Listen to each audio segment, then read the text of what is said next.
আলহামদুলিল্লাহ, আজ বিকালবেলা আমাদের ব্যবসায়িক কাজের ফাঁকে বা অবসর সময়টা আমরা পুকুর পাড়ে বসে অনেক সময় গল্প করলাম। আর অনেক ভালো লাগতেছে। আপনারও ইচ্ছা করলে এই কাজ না থাকলে অবসর সময়টা মানুষের সাথে তর্ক না করে একটা পুকুর পাড়ে গাটলার পাড়ে বসবেন, অনেক ভালো লাগবো। নিরিবিলি বাতাস আছে, খুব ভালো লাগতেছে এই বিকালবেলা এই সময়টা।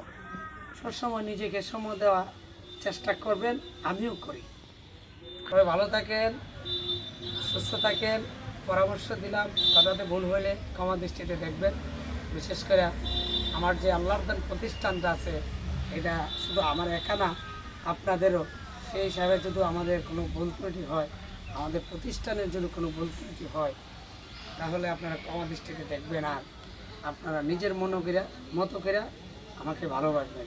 সবাইকে আল্লাহর দান প্রতিষ্ঠানের পক্ষ থেকে ধন্যবাদ।